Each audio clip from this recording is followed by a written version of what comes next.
Friends, ఈ క్లాస్‌లో ఒక ముఖ్యమైన టాపిక్ ఏదైనా సివిల్ కేసులకు సంబంధించి వాయిదాలకు వెళ్ళలేని పరిస్థితులు ఎలా ఉంటాయి? వాయిదాలకు ఎందుకు వెళ్లరు? అవి నిజమా? ఒకవేళ వెళ్ళకపోతే ఆల్టర్‌నేటివ్ ఏంటి? ఏం చేసుకోవచ్చు? అంటే ఈ విషయాన్ని కోర్టు వారు నమ్ముతారా? కన్సిడర్ చేస్తుందా కోర్టు? సివిల్ ప్రొసీజర్ కోడ్ 1908లో ఏం చెప్పబడింది? ఆర్డర్స్ అండ్ రూల్స్, వాయిదాకు హాజరు కాలేని పరిస్థితులు ఎలా ఉంటాయనేటటువంటి విషయాలన్నీ వివరాలు ఎన్ని రకాలుగా ఉంటాయనేటటువంటి విషయాలు కూడా ఈ వీడియోలో తెలుసుకుందాం. సాధారణంగా ప్రతి సివిల్ కేసులో వాది, ప్రతివాది ఉంటారు కదా! That means plaintiff and defendant. Case వేసిన వ్యక్తి, కేసు ఎదుర్కొంటున్న వ్యక్తి. ఇందులో ఎవరైనా ఒకరు పార్టీ, అది ఇద్దరిలో ఎవరైనా కావచ్చు. ఇప్పుడు చెప్పబోయే కారణాలతో వాయిదాకు రాలేని పరిస్థితులు ఉంటాయి కాబట్టి, అవి ముఖ్యంగా ఎలా ఉంటాయి, ఏంటనేటటువంటిది ఇప్పుడు చూస్తాను. పాయింట్స్ చెప్తాను చూడండి. తీవ్ర అనారోగ్యం, సీరియస్ ఇల్‌నెస్, యాక్సిడెంట్స్, అనుకోని family members death in the family.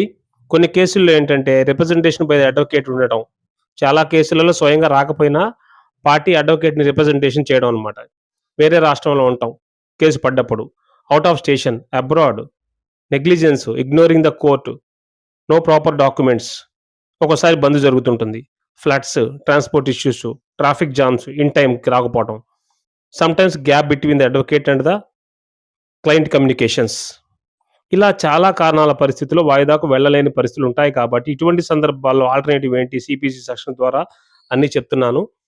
Example, ఒక పార్టీ సీరియస్‌గా హెల్త్ ప్రాబ్లమ్‌తో ఉండి కోర్టుకు రాకపోతే, అది వాలిడ్ రీజన్‌గా కోర్టు ట్రీట్ చేస్తుంది. ఈ టైంలో మెడికల్ సర్టిఫికేట్ సబ్మిట్ చేయాలి. సివిల్ ప్రొసీజర్ కోడ్ 1908లోని order 17 rule 1 empowers courts to grant adjournments allowing them to postpone hearings if sufficient cause is shown by a party. Case రన్నింగ్‌లో ఉన్నప్పుడు అన్‌ఎక్స్‌పెక్టెడ్‌గా యాక్సిడెంట్ జరిగి గాయాల పాలై రాలేని పరిస్థితి ఉంటుంది కాబట్టి, ఎవరైనా ఇటువంటి సందర్భాలు ఎదుర్కొన్నప్పుడు, మరియు ఎవరైనా ఫ్యామిలీ మెంబర్స్ డెత్ జరిగినట్లుగా ఉంటే, కోర్టు నమ్మితే వాయిదాలకు వెళ్ళలేని పరిస్థితి ఉంటుంది కాబట్టి, అప్పుడు కోర్టుకు ఆ విషయం తెలియపరచకపోతే CPC order 9 rule 13 ex parte decree అనేటటువంటిది అయ్యే ఛాన్స్ ఉంది.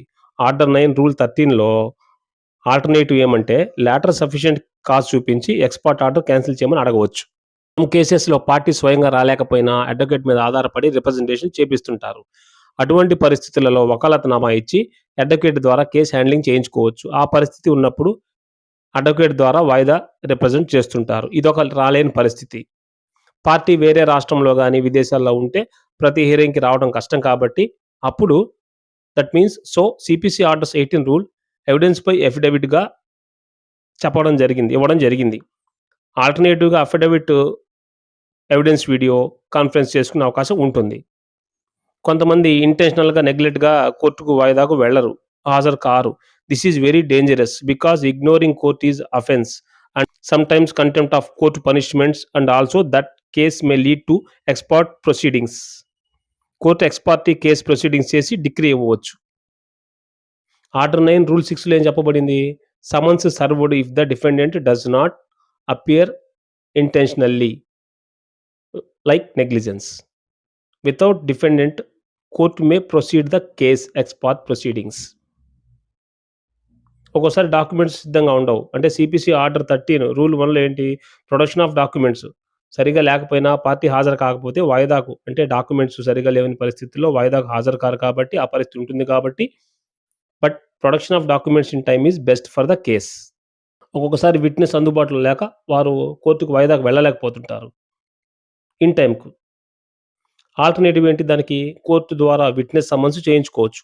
Order 16 CPC outlines the procedure for summoning and attending the witnesses in civil trials.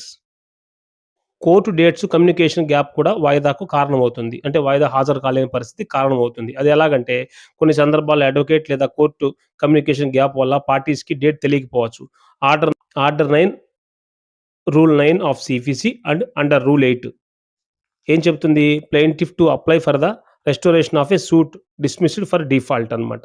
అంటే ఏంటి? కేస్ ఫైల్ మళ్ళా చేసుకోవచ్చు, రీఓపెన్ చేసుకోవచ్చు అనే విషయాన్ని తెలియపరుస్తుంది.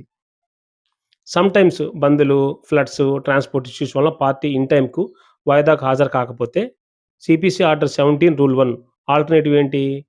వాలిడ్ ప్రూఫ్ ఇవ్వాలనమాట. Order 17 rule 1 of CPC court grant maximum 3 adjournments party during the suit hearing time. ఫైనల్‌గా ఏంటి మనం ఏం చెప్పుకోవచ్చు? కోర్ట్‌కి వాయిదాకి వెళ్ళలేని పరిస్థితులలో ఆల్టర్‌నేటివ్ ఏంటి? ఎందుకు వెళ్ళరు? కారణాలేంటి? ఎందుకు వెళ్ళరు అనేటటువంటిది adjournment petition under 17 rule 1 valid reasons చూపించాలి. ఎక్స్ పార్టీ జరిగితే set aside order 9 rule 13 X party డిగ్రీని క్యాన్సిల్ చేయించుకోవచ్చు. Order 9 rule 9 restoration of petition అంటే కేసు డిస్మిస్ అయితే మరలా రిజిస్టోర్ చేయించుకోవచ్చు. ఇటువంటి పరిస్థితులుంటాయి. ఫిజికల్ ప్రెజెన్స్ అవసరం లేకుండా అఫిడవిట్ ఎవిడెన్స్ కూడా ఇవ్వవచ్చు. Order 18 and order 26.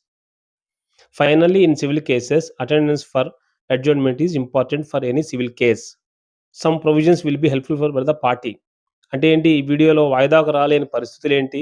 వెళ్ళకపోతే ఏమవుతుంది? వెళ్తే ఏమవుతుంది? ఆల్టర్‌నేటివ్ ఏం చేసుకోవచ్చు? అంటే సీపీసీ సివిల్ ప్రొసీజర్ కోడ్ 1908లో ఆర్డర్స్ ఏంటి? రూల్స్ ఏంటి? ఏం చెప్పారో దాని మూలంగా తప్పనిసరిగా హాజరు కాని పరిస్థితులు ఎలా ఉన్నాయి? అనేటటువంటి విషయాలన్నీ ఈ వీడియోలో తెలియపరిచాను. నెక్స్ట్ వీడియోలో సీపీసీ ఆర్డర్స్ ఎన్నున్నాయి? రూల్స్ ఎన్నున్నాయి? సీపీసీ సెక్షన్స్ ఎలా డీల్ చేస్తున్నాయి? అనేది కేవలం సెక్షన్స్ వైస్‌గా వీడియో చేయాలనుకుంటున్నాను. I will explain the all details with lengthy video with sections and orders. Especially I am focusing on CPC because so many people are facing CPC problems only. That means land issues, money issues, property issues. Some people are facing a lot of civil problems, land matters, partition suits, divorce suits, money recovery, insolvency, salary problems. So many are there. So I am planning to upload the CPC complete guidance for the LLB students and also junior advocates also. Thank you for watching. See you in the next video.